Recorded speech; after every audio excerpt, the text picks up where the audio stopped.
Mindweather. What are we talking about?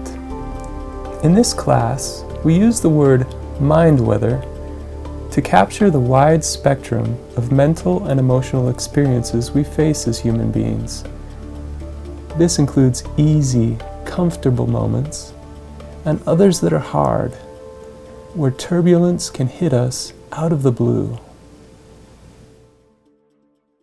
Hi everyone, my name is Vicky and I'll be helping to teach the class that you've just signed up for. Welcome. And I'm Tom, also happy to be helping you through this class. And I'm Jacob. I'll also be helping out with the class, giving Tom and Vicky a break every once in a while. Thanks for joining us. With the help of nearly 35 other researchers and professionals, we've created this class because we know we're not the only people who have hurt emotionally in intense ways. If you're watching this video, chances are you have experience with emotional turbulence or mental distress, either in your own life or in the life of a friend or family member. This class is actually for two groups of people: those facing some kind of painful mental or emotional distress, and those who are supporting them. Although the class discussions are definitely set up for adults, the ideas we'll be exploring are relevant to people of different ages. So whether you, your child, or someone else you know is hurting, feel free to apply what you learn in whatever way makes sense to you. By the way, we're going to be talking about lots of different kinds of mental and emotional distress, from depression and anxiety to ADHD, eating disorders, and even delusion. This is on purpose. Although many differences exist between the various kinds of mental disorders, there are also surprising commonalities and some general principles and patterns that span conditions. Whatever it is you or your loved ones face, we're sure you've already tried different things and learned plenty on your own. You've also probably experimented with different treatments or services and hopefully found some that are helpful. Our aim is certainly not telling you what to do or making specific recommendations about your situation necessarily. Those are questions only you can settle for sure with your loved ones and any professionals you trust along the way. We trust you and respect your space to do that. We're not here to lecture or to tell you what to think. Instead, our aim in this class is simply to help you think more carefully about some of the core questions and issues at the heart of mental and emotional disorder. By exploring this stuff together, we'll all come away learning something from the conversation. And trust us, there's plenty to talk about. As you may already know, discoveries in neuroscience and genetics over the last 20 years are revolutionizing how we think about mental illness, questioning what we used to believe and introducing some new, exciting possibilities for anyone facing these problems. For example, have you heard that the brain can change over time? How about the new genetics research that shows gene expression turning on and off, depending on what we do? Or what about the research on mental health and nutrition, or exercise, or sunlight, or sleep, or media, meditation, or relationships? Interestingly enough, there's very little public awareness of any of this, and that's where we come in. What we'll be doing in this class is opening a broader conversation about mental health conditions and what to do about them. In total, there will be 15 separate discussions or lessons organized into these 4 sections.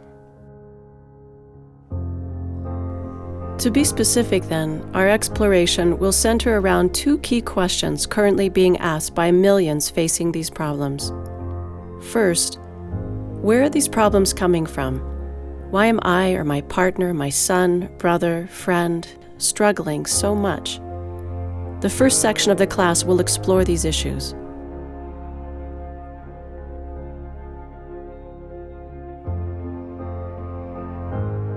Then we'll move on to a second basic question. How can we best respond to and attempt to work with these kinds of mental and emotional problems? What kind of help could I offer to my friend, family member, or myself to really start feeling better? And not just for a good week or 2. The rest of the course covers this ground in 3 additional sections.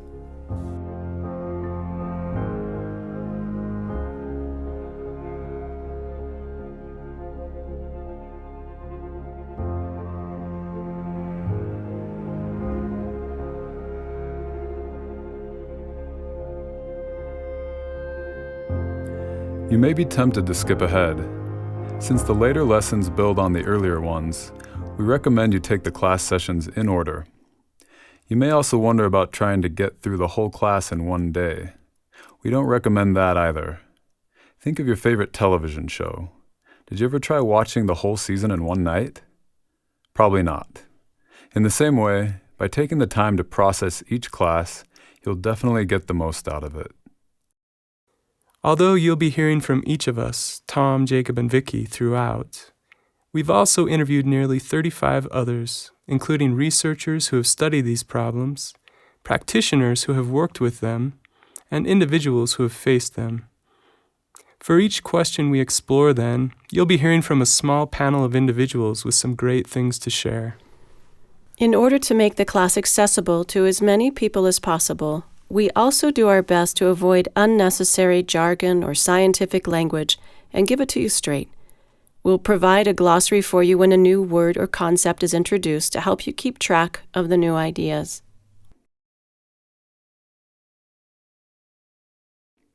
At different points along the way, we'll also be inviting you to share your own thoughts, insights, and experiences with us directly. We want to hear your story. And we also welcome your feedback and questions.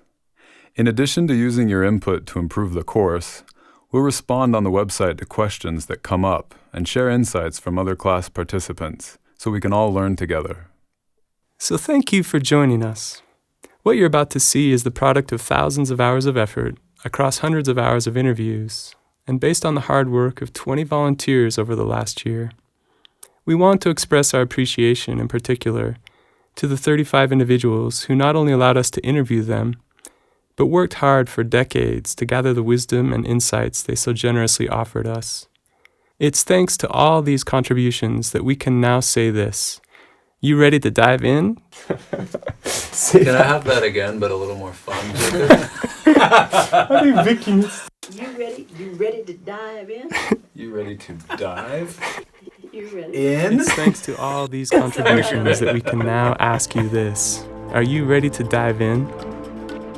In the first couple of lessons, we'll start exploring some discoveries about the brain. Breakthroughs that, surprisingly, very few people seem to know about.